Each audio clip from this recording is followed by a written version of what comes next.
Damos inicio a la presentación analítica Cómo generar valor a través de los datos, con Ernesto Gutiérrez de Piñeres, gerente de inteligencia de negocios de Ecopetrol Click, Analytics Data. Bienvenido, señor Gutiérrez de Piñeres. Gracias. Aló. Bueno, buenos días. Bueno, la presentación no tiene nada que ver con tecnología. Tiene que ver más con cómo hacemos que los datos y el uso de la información realmente genere un valor agregado a las organizaciones. Que a la final creo yo que es el fin último de tanta tecnología, ¿no? Entonces, ese es un poquito lo que hemos cuadrado. Espere que ya me pasé. No sé, ¿quién ha visto esto antes? ¿No?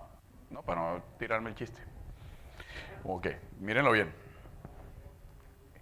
Entonces, la analítica, el tema de la charla es la analítica como un valor a través de los datos. Y esto digamos así, lo uso de una charla que me dio mi jefe, o que nos contó mi jefe.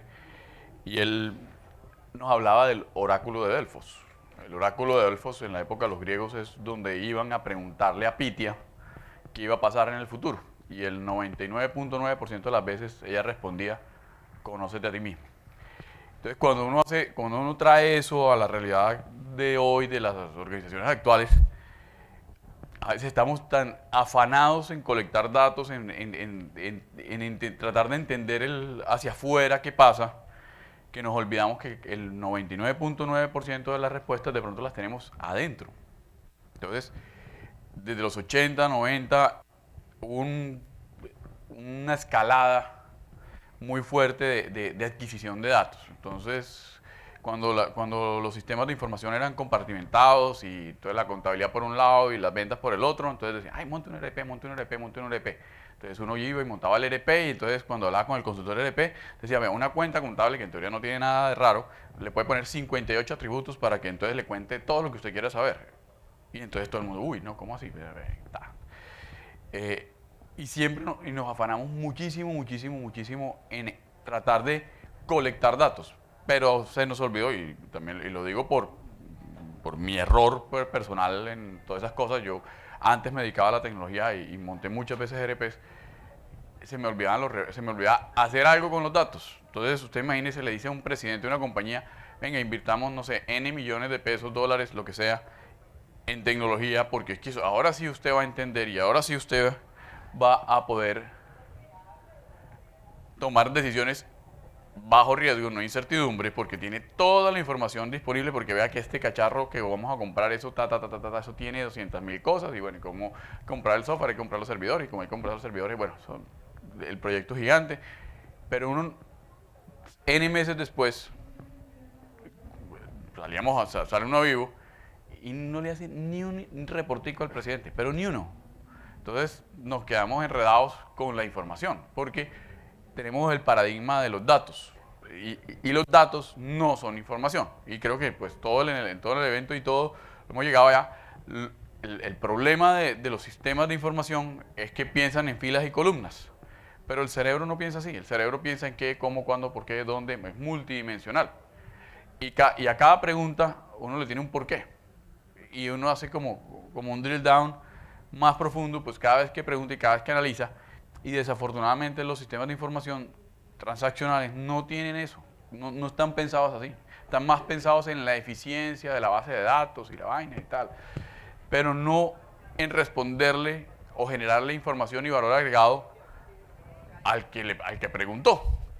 Entonces por eso empieza una nueva ola, pues obviamente todos los que cometimos el embarradón nos dimos cuenta de que la embarramos.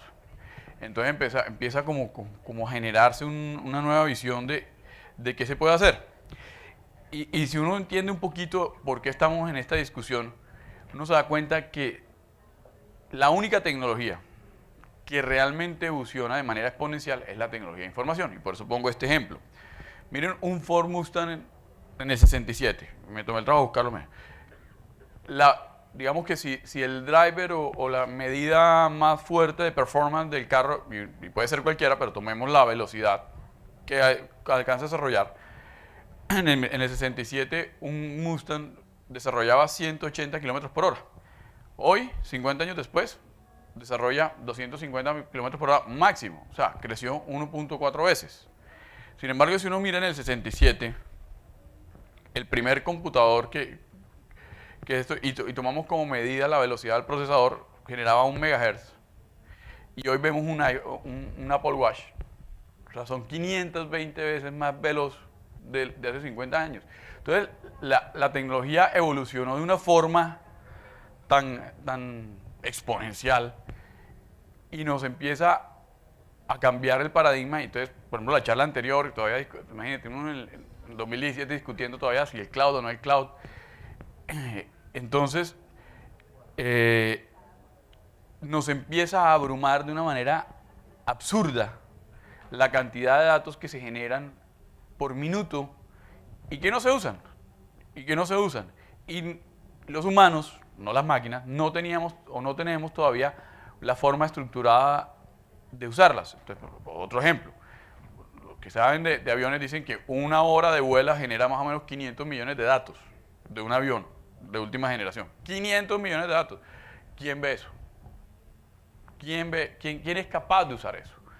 Pero eso se habilita por esto, porque la tecnología evolucionó, porque adquirir un dato ya no es un problema. Antes era un problema, hace 20, 30 años era un problema.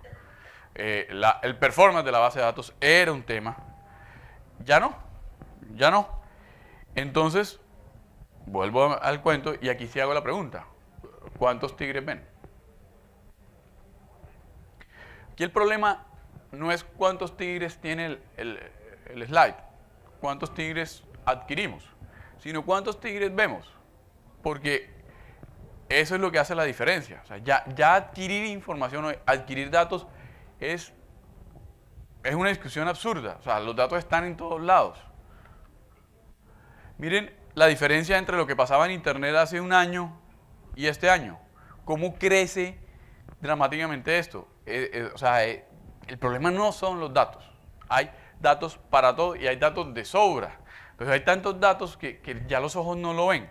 Entonces hay una métrica que dice que para que lo que pasa o los videos que se transmiten en un streaming de YouTube en 5 segundos, un humano tendría que sentarse 5 años para verlo secuencialmente. Lo que pasa en 5 segundos se ve, un humano lo ve en 5 años. Entonces aquí el tema ya no es de los datos. Y en las demás charlas y en todo el evento hemos visto que ahora hay 50.000 cacharros que son capaces de procesar eso y que la base de datos se ponga lenta, eso no es un problema. Y visualizar, bueno, eso hay 200.000 herramientas para visualizar. El problema es de criterio, porque se nos acabaron las excusas. En las empresas se nos acabaron las excusas, porque antes uno decía, no, pero es que eso está enredado, porque es que entonces el query y el procesar el informe, eso demora, no sé, N de horas y no me lo pida 2 veces. Eso es carreta. En el 2017 eso es carreta. Lo que nos hace falta desarrollar es criterio. Y eso nos pone hoy en la discusión que creo que es el centro del evento, que es la transformación digital. Y al final, la transformación digital, si ustedes se pueden pensar un poquito por qué se da.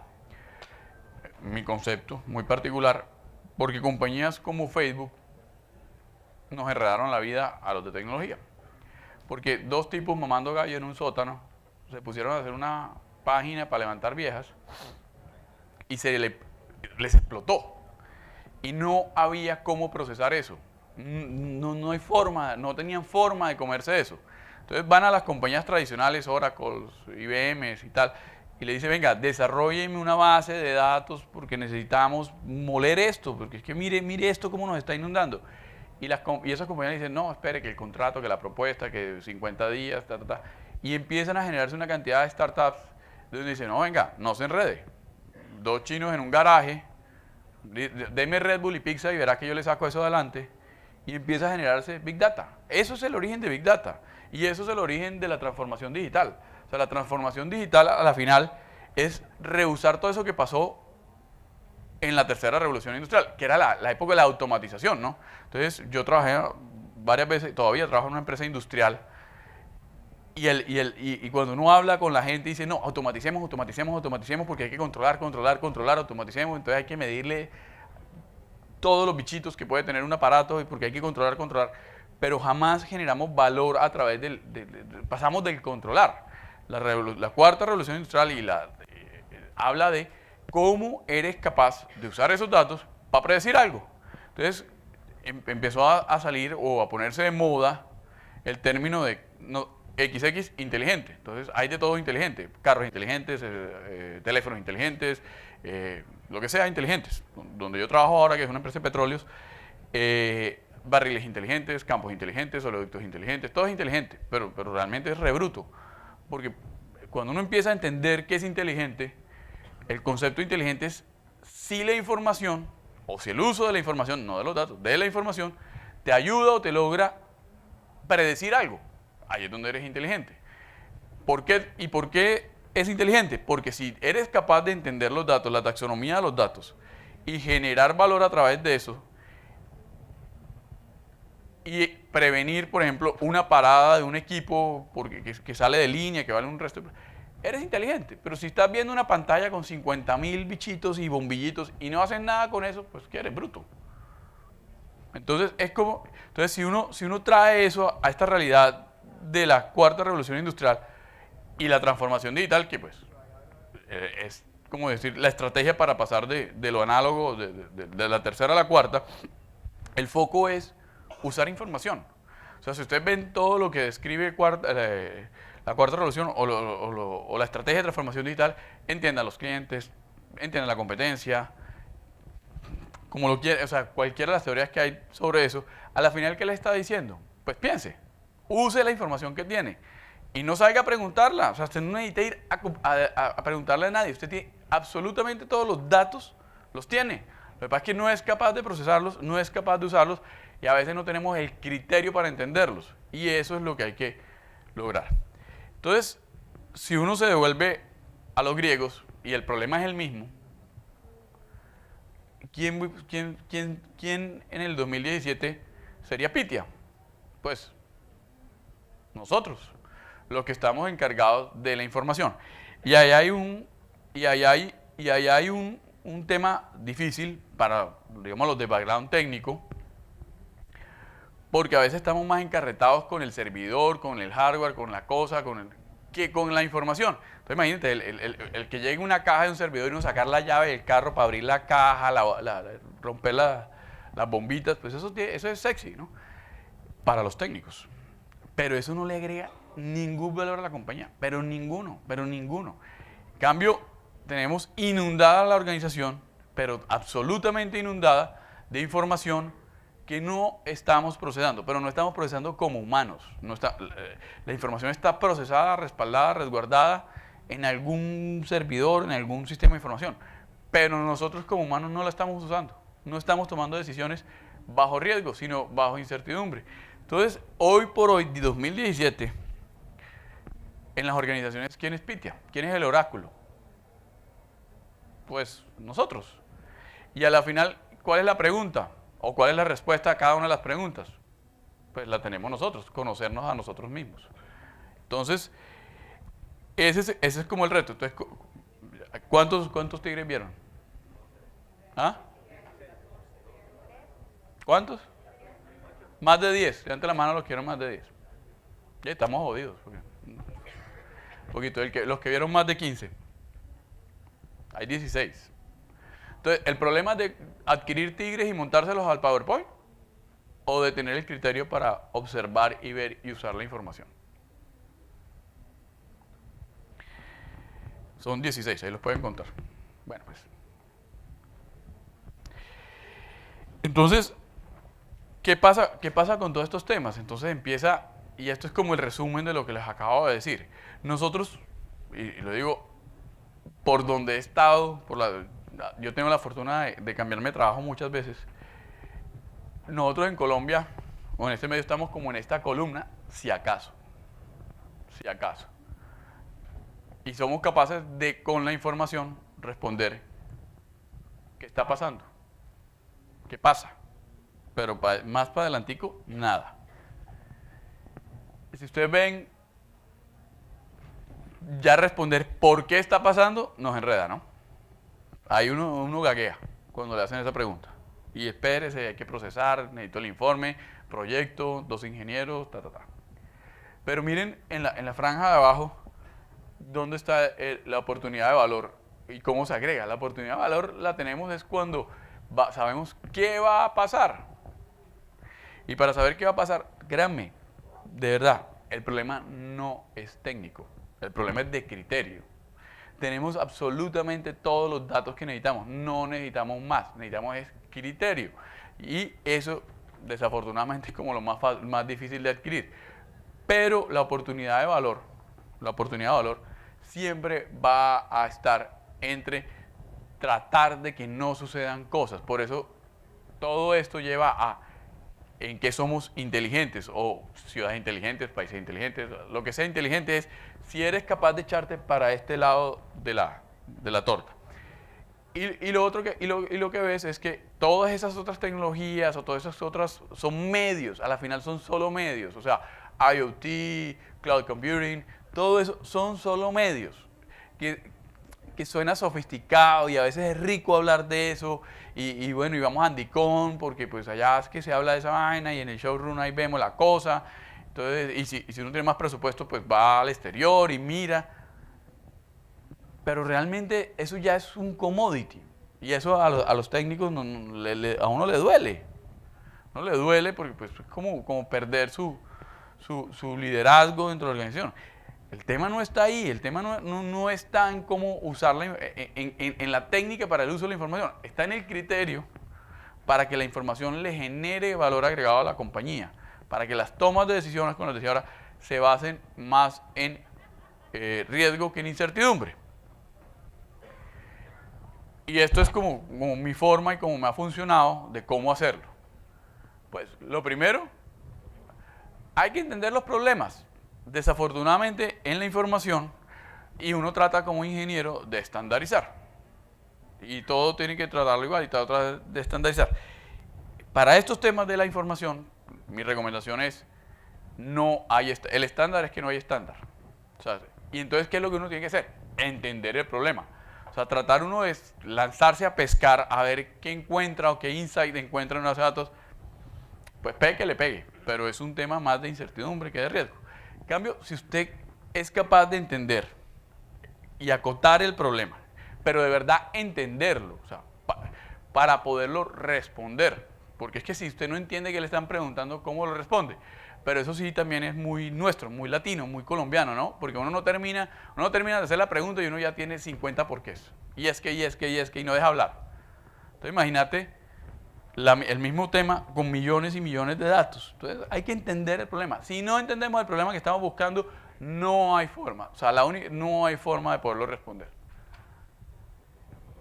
El siguiente tema es, pues encontremos gente que sepa contar tigres, no que sepa poner tigres. Y entonces hoy es muy difícil encontrar gente que de verdad entienda esto. Entonces aparece una nueva raza, nuevo sexo, que se llama los data science. No sé si los han usado, los han entendido o lo esto. A la final hay gente que es capaz de ver, de alejarse un poquito del paradigma técnico, de la base de datos y este tipo de cosas y los servidores, y entender y ver la taxonomía de los datos. Hay gente que se abstrae y empieza a ver realmente el valor y la oportunidad de los datos y ve patrones y entonces le empiezan a hablar de la red bayesiana y de la neuronal y una cantidad de cosas que pues, uno no entiende mucho. Lo que pasa es que suena chévere. Entonces hay que encontrar gente que tenga esos skills y nosotros tenemos que entender que de pronto o no los desarrollamos o no los tenemos y nos toca trabajar en eso porque se nos acabó el trabajo técnico. O sea, donde está el valor ahora es en esto. Entonces el grafiquito abajo que habla de los top 10 skills es del World Economic Forum del año pasado. O sea, miren cómo está cambiando los skills que está buscando la gente. Y cada vez miren que son, digámoslo así, menos duros en el uso o en la aplicación de tecnología, sino en el uso de los datos, entender la complejidad de los problemas de los negocios. Entonces mi recomendación aquí es, si uno tiene acotado el problema, y es capaz de encontrar la gente que ve la mayor cantidad de tigres, no de poner la mayor cantidad de tigres, va muy bien. Y ahí sí, Y ahí sí, hablamos de tecnología. Hablamos de tecnología, hablamos del mejor método técnico para procesar esos datos en lo que sea. Lo otro que he aprendido en este camino es que esa estandarización para este tipo de cosas no es buena. Cada problema tiene su propia solución. Entonces uno tratar de estandarizar todo desde la comodidad técnica para poder resolver los problemas de negocio no es cierto. No se puede. En estos temas del uso de la información, cada problema tiene un abordaje, un approach de solución totalmente diferente. Entonces lo que uno debería tratar más bien de hacer es la mejor forma de estandarizar es pensar en que estas cosas se resuelven con plataformas abiertas. Entonces, y les pongo ejemplos concretos. Yo, no en este trabajo, sino en mi trabajo anterior, teníamos un reto de sacar una solución para... yo trabajaba en una empresa que tenía temas de salud, que necesitábamos sacar una aplicación para manejo de pacientes crónicos. ¿Por qué? Porque los pacientes crónicos son los más costosos de manejar y los que uno más debe cuidar. En el modelo tradicional, era un proyecto de 1.000 millones de pesos, un año de trabajo, licitación, toda la vaina. No sé si ustedes han oído hablar de un portal que se llama Innocentive, se los recomiendo. Compañías de muchos, la NASA pues, lanza retos abiertos y la gente los resuelve y se gana un premio. Entonces tratamos de hacer algo parecido y con 70 millones de pesos en 3 semanas sacamos el tema. Entonces, pero nuevamente, ¿qué hicimos? Recorrimos el problema, buscamos la gente que contara los tigres y ahí sí hablamos de la tecnología. Y el 99.9% de ese tipo de solución te la da sistemas abiertos. Sistemas abiertos, cloud, ni se entera cómo hicieron eso. A la final, ¿para qué quiere uno saber? Y empiezas a tener un time to market bastante fuerte hacia la organización y empiezas a generar valor rápido, y nuevamente rápido, y empiezas a resolver y a responder las preguntas. No sé si hasta aquí estamos claros. ¿Hay preguntas? ¿Los embolaté lo suficiente? ¿Les vuelvo a poner los tigres? Bueno. ¿Otra vez los tigres? Venga, después los tigres. Pero los tigres con machete o sin machete. No, venga. Para concluir, simplemente para concluir. O sea, el tema que creo que nos ocupa hoy es cómo usar la información. Es el uso de la información, no la tecnología para procesarla. Eso está resuelto. Entonces, para terminar, sí les voy a dejar con este video que creo que hace un resumen muy fuerte y muy grande de todo lo que he contado. Muchas gracias y espero que les haya servido. Once upon a time, business as usual was often good enough. No more. Where we are going, good enough is dead. In a world where everything is connected, where everything is equally excellent, where performance is reaching perfection, there's only one space left to innovate in: you. Right now, you are a central point in the raging tornado of change fueled by digitization, mobilization, augmentation, disintermediation, automation. Well, the list goes on. Science fiction is becoming science fact. Think about self-driving cars or computers that can learn and think. The way we work will never be the same. The skills we need will be dramatically different. Winning or losing are now happening faster than ever before. So what's your response? How will you discover new opportunities in one of the most transformational times in human history? Are you driving change or are you being driven by it? Disruption has become the new normal. With change, it's always gradually, then suddenly, well, things really have stopped happening gradually. This change is exponential. Everything that used to be dumb and disconnected is now wired and intelligent. Cars, cities, ports, farms, even our bodies will be wired with sensors and will talk to each other. These game changers are also combinatorial. They amplify each other, creating a perfect storm of change. quantum computing fuels big data. The Internet of Things fuels artificial intelligence and deep learning, which fuels robotics. However, anything that cannot be digitized or automated will become extremely valuable. Human-only traits such as creativity, imagination, intuition, emotion, and ethics will be even more important in the future, because machines are very good at simulating, but not at being. Yes, robots and software will do some of our work, but this will allow us to focus on things that cannot be automated. To imagine change squared, you've got to start engaging more with what might be, not just with what is. Immerse yourself in the immediate future 5 to 7 years out from today. We need to go beyond technology and data to reach human insights and wisdom. Technology represents the how of change, but humans represent the why. The future is about holistic business model. The opportunity is to be liquid, to learn just in time, not just in case, not single improvements, but complete transformations, not individual systems, but new ecosystems. Humanity is where true and lasting value is created. We will engage, relate, and buy things because of the experiences they provide, because of their transformative power. The future doesn't just happen, the future gets happened. The new way to work is to embrace technology, but not to become it. The future is in technology, yet the bigger future lies in transcending it. Let's live and lead from here.